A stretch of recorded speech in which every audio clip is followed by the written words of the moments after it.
Now we're going to look at work, okay? Because delta U is Q plus W, so let's look at work. Work is associated with the volume or pressure change in a pressure volume work, the result of a volume against an external pressure. Okay, so what in the world does that mean? Okay, this is what it means. If you're looking in terms of physics, work is a force multiplied by a distance, okay? That's classical physics. That's just the definition of work.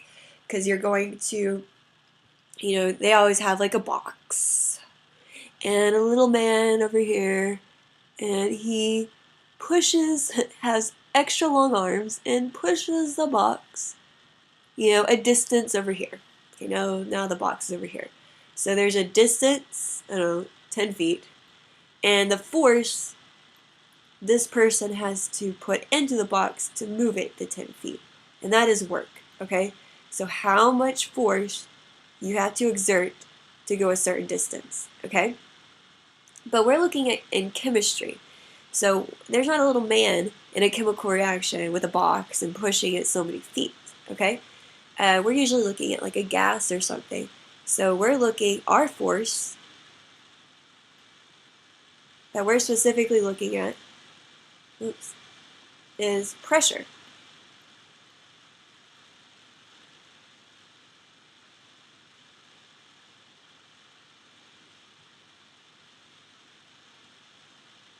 Okay, so we're looking at pressure. Now, remember we learned this in the gas chapter, I think it was chapter 5, about pressure.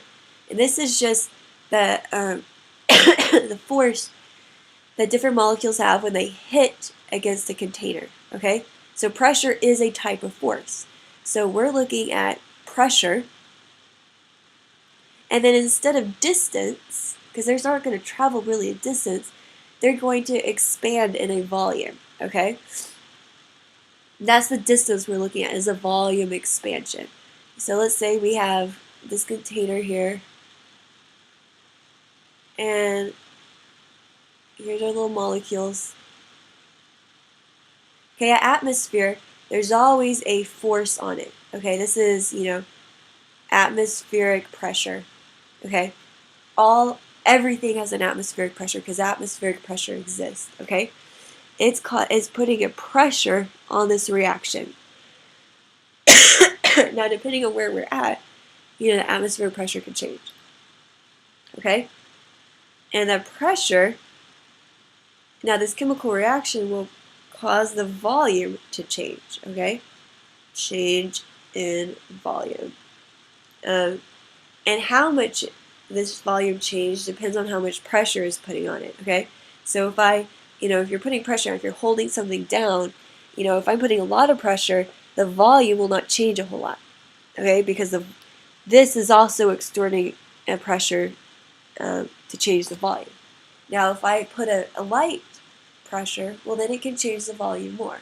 Anyway, so work ends up, when we're looking at a chemical reaction, work equals to pressure, the external pressure, multiplied by the change in volume. So our volume is our distance. How much was it able to expand? Basically, how much did it move? Okay. Now, to further do this, this is a negative sign.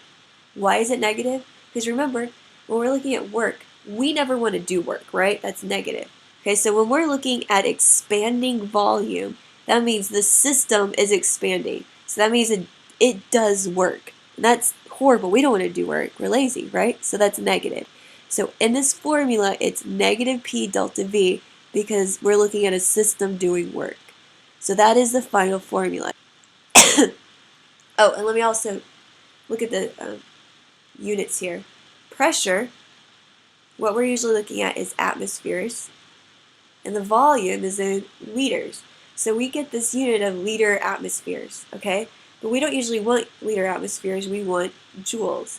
So the conversion is 1 liter atmosphere is 101.3 joules, okay? So you usually have to do this conversion at the end. So now let's look at a problem.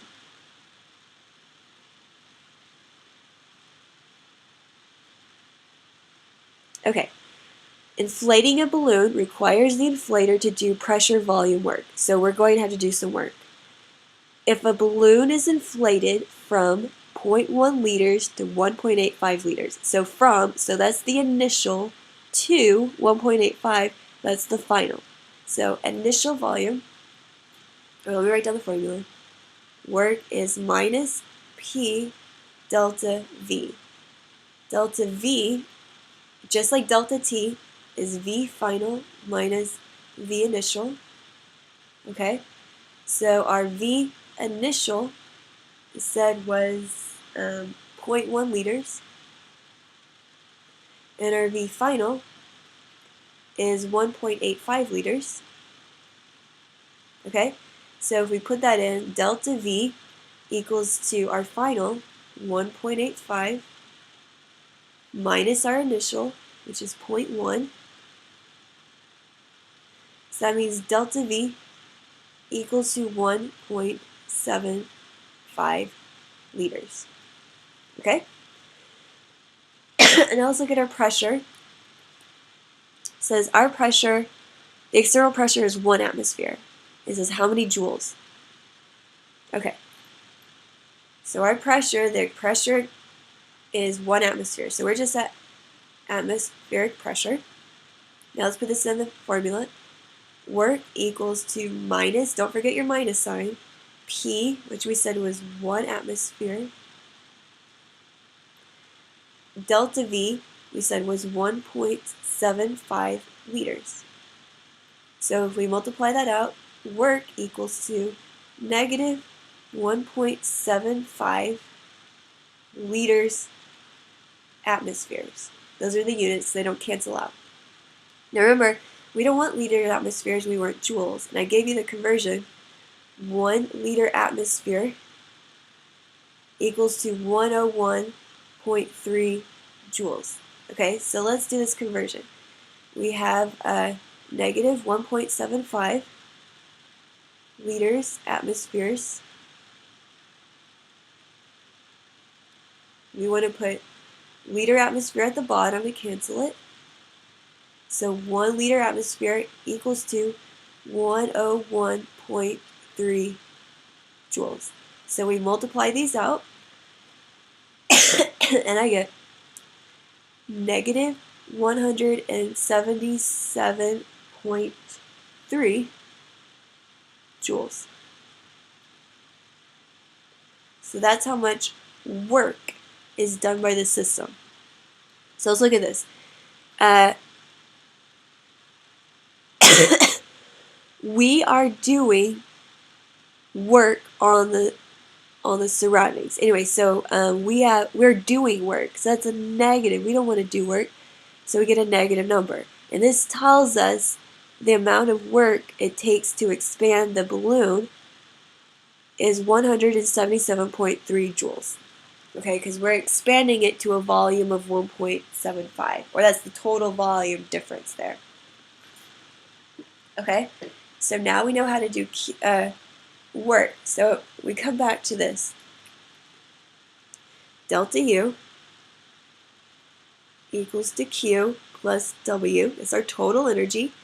So another way of saying this is delta U equals to Q, which is MC delta T, plus W, which is minus P delta V. And that's just putting in the individual formulas, because we see this is what W equals, and in another slide I told you that Q is MC delta T.